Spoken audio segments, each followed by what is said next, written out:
this. I'm actually a homeowner. It just feels so overwhelming. But literally, they gave me a good 4 sets of keys. I'm gonna have to remember what each thing is for. I need to even head back to the office and give them their measuring tape back. I stole their measuring tape to measure out my bed before it gets here. So I'm gonna head back to the office. I really hope I don't forget. So I left the oven on because the first time you use the oven, you gotta let it run a little bit to get to let like the plastic and stuff that was inside like burn out. That's what they told me anyway. I don't know what I'm doing.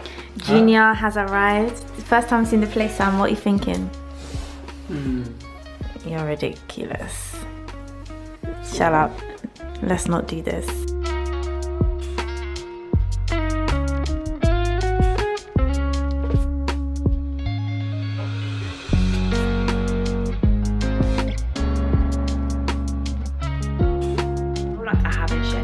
Because I was so overwhelmed that I couldn't even express myself. I had no words. You get? I actually bought a 2-bed, 2-bath apartment in Bedfordshire.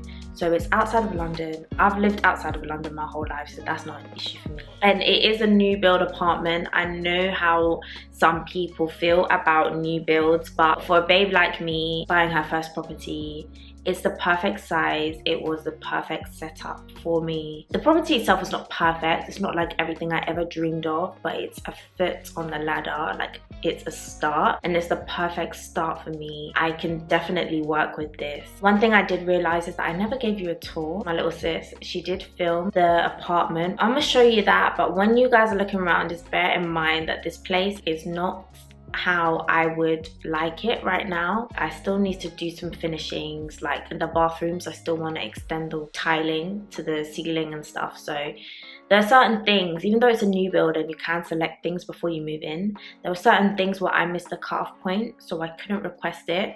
So I'm gonna have to sort those finishings myself. So this is not at all a finished product.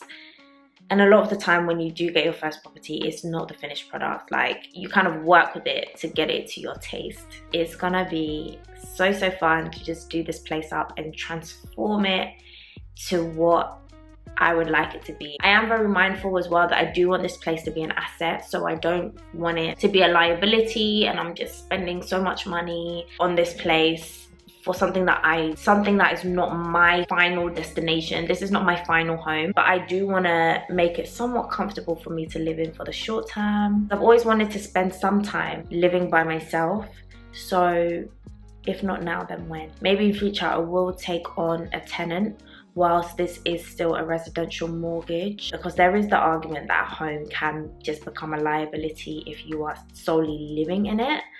However, in future, I do plan that it will become an income generating asset. So I have a plan. This will always be an asset and an investment into myself and into my future.